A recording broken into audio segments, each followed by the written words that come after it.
এই গরমের দাবদাহে যখন আপামর পশ্চিমবঙ্গবাসী রোদে গরমে ক্লান্ত, ঠিক সেই সময় কি মনে হলো আর চললাম সায়েন্স সিটির পথে।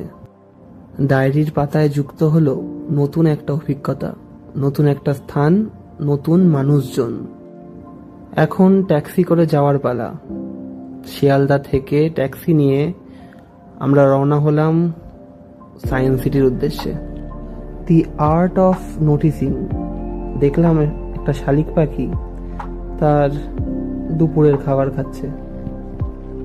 গরমে আর রোদে পুড়তে পুড়তে এই গরমের মধ্যে সায়েন্স সিটি আসা, ব্যাপারটা হজম হচ্ছে না, তাই তো? কিন্তু এটাই সত্যি, ঘরে বসে থাকার থেকে তো ভালো। যতই গরম হোক, যেতে তো হবেই। আমরা আছি সায়েন্স সিটিতে। এখন এই গ্রীষ্মের দাবদাহ রোদে আমরা সায়েন্স সিটিতে যাচ্ছি। এটা ছিল স্পেস থিয়েটার। এখানে 3Dতে কি সুন্দরভাবে দেখানো হলো একটা নতুন ধরনের শো।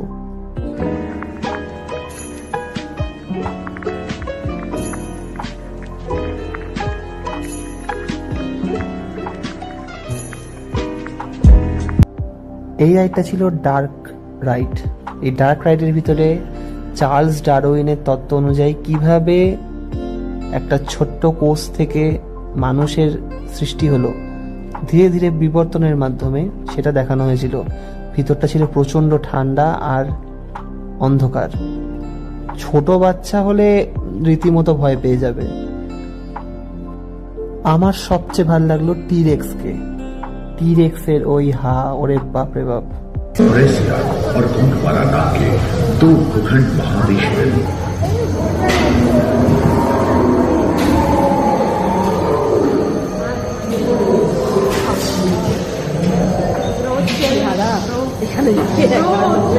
एकांत महादेश में जीव जंतुओं का विकास स्वतंत्र रूप से शुरू हुआ।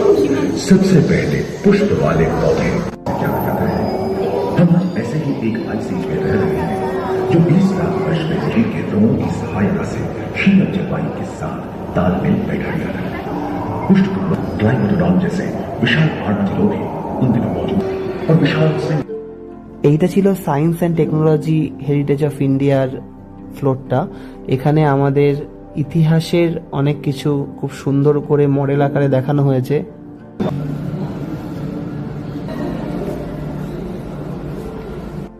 বিভিন্ন সভ্যতা এবং সেই সভ্যতাগুলিতে হওয়া বিভিন্ন কার্যক্রম ইত্যাদি ইত্যাদি খুব সুন্দর মডেলের মাধ্যমে দেখানো হয়েছিল। মানে যেগুলো আমরা বইয়ের পাতায় পড়ি ঠিক সেই রকম। মিরার মেঝে আটকে গেছি, বোঝা যাচ্ছে না। যাচ্ছে সামনে যাচ্ছে,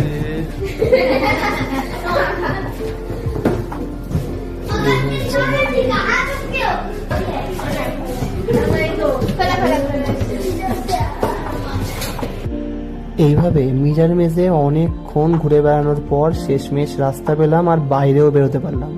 তবে ব্যাপারটা খুব মজার ছিল। সমস্ত কিছু করে যখন বাইরে বেরোচ্ছি তখন পড়ন্ত বিকেল, পশ্চিমে সূর্য অস্ত যাওয়ার মুখে। আর এই পড়ন্ত বিকেলে এক অসাধারণ সুন্দর বাগানের আর এক সুন্দর পরিবেশের অভিজ্ঞতা লাভ করলাম। এখন পড়ন্ত বিকেল এখন প্রায় যাওয়ার সময়। রোদটা অনেকটা পড়ে গেছে। এবার আমাদের রোপওয়ে চড়ার পালা। একটা নতুন বিল্ডিং, সায়েন্স এক্সপ্লোরেশন বিল্ডিং।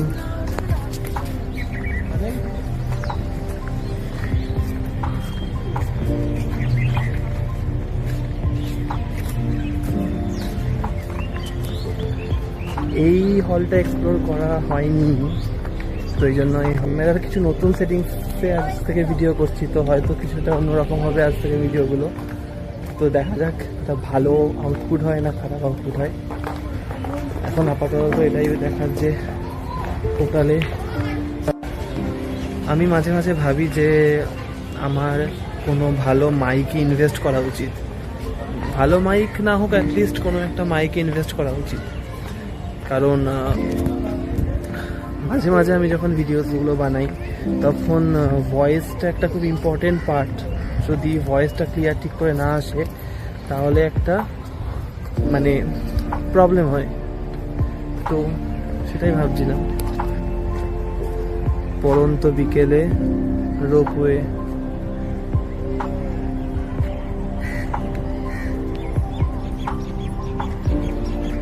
একটা অসাধারণ সূর্যাস্তের পার্কের মধ্যে এই জিনিসগুলো দেখে ছোটবেলার শৈশব আবার ফিরে আসতে চায়, আবারও ফিরে আসতে চায় সেই উত্তেজনা, সেই রকমের এনার্জি।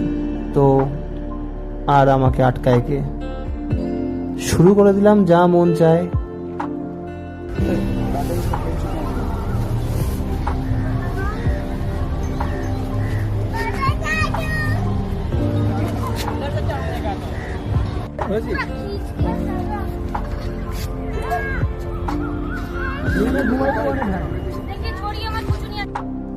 এইবার একটা ট্যাক্সি ধরে বাড়ি ফেরার পালা। अनजाने राही को फिर से अपना घर की याद आ गया।